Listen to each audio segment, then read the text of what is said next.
कि सत्य परेशान हो सकता है, पराजित नहीं हो सकता है। आज सत्य की जीत हुई है, इसके लिए मैं न्यायालय को धन्यवाद देना चाहता हूँ। न्यायालय के द्वारा राहत मिलना, जमानत मिलना खुशी की बात है। आज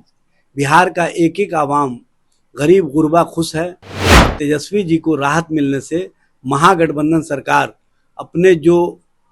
संकल्प है और अपना जो लक्ष्य निर्धारित किया है, नौकरी का, जातीय गणना का, महिलाओं को सम्मान का और हर स्तर पर गरीब और गरीबों के सम्मान और अधिकार देने का, उसको हम मजबूती प्रदान करने में सफल रहे। जो विपक्षी दल के नेता हैं, कार्यकर्ता हैं, जो विपक्षी दल के साथ के लोग हैं और अब तो पत्रकारों को भी फंसाने की जो कार्रवाई चल रही है, तो दोहरी राजनीति करने वाली भारतीय जनता पार्टी की जो सोच रही है उसका पोल खुल गया है। और जातीय गणना के बाद जो सच और सच्चाई सामने आए, जो तथ्य सामने आए, उसको सभी को स्वीकार करना चाहिए। जर्सी लैंड फॉर जॉब मामले में आज लालू प्रसाद यादव उनके परिवार को जमानत मिल गई है, क्या कुछ कहना है राजद परिवार का? देखिए, सबसे बड़ी बात यह है कि हम लोगों को न्यायालय पर पहले से भरोसा था, विश्वास था कि इंसाफ मिलेगा। क्योंकि जिस तरह से vendetta politics Bharatiya Janata party करती रही है और जिस तरह से एजेंसियों के माध्यम से कहीं ना कहीं जो विपक्षी दल के नेता हैं, कार्यकर्ता हैं, जो विपक्षी दल के साथ के लोग हैं और अब तो पत्रकारों को भी फंसाने की जो कार्रवाई चल रही है, इससे ही समझ में आता है कि भारतीय जनता पार्टी कहीं ना कहीं उन लोगों को राजनीतिक रूप से फंसा करके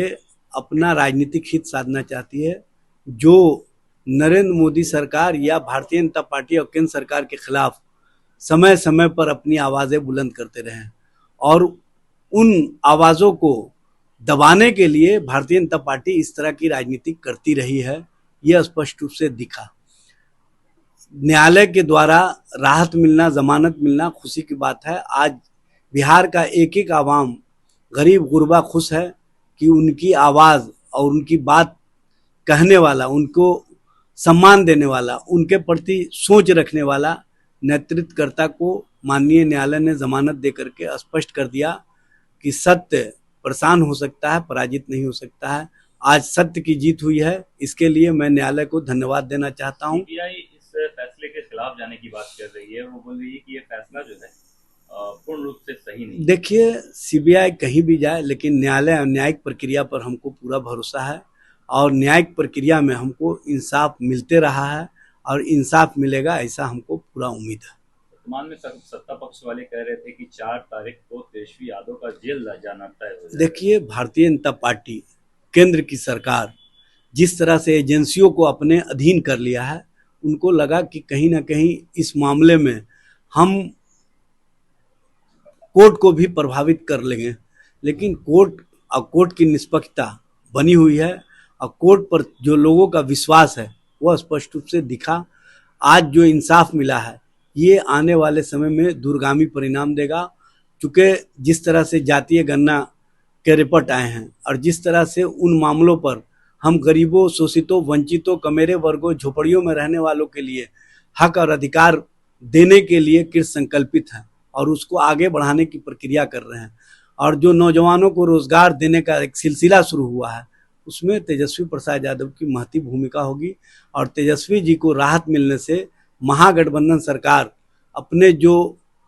संकल्प है और अपना जो लक्ष्य निर्धारित किया है, नौकरी का, जातीय गणना का, महिलाओं को सम्मान का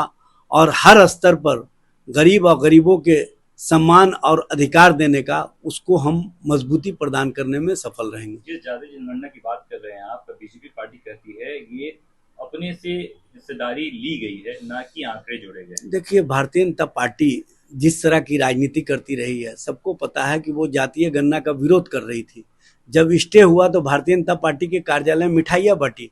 जब माननीय सर्वोच्च न्यायालय में मामले गए तो इन्होंने अटॉर्नी जनरल तुषार मेहता के माध्यम से 2 तरह का एफिडेविट दिया। सुबह में दिया कि राज्य सरकार इस मामले को नहीं करा सकती है, शाम में दिया कि गलती से चला गया, राज्य सरकार चाहे तो करा सकती है। तो दोहरी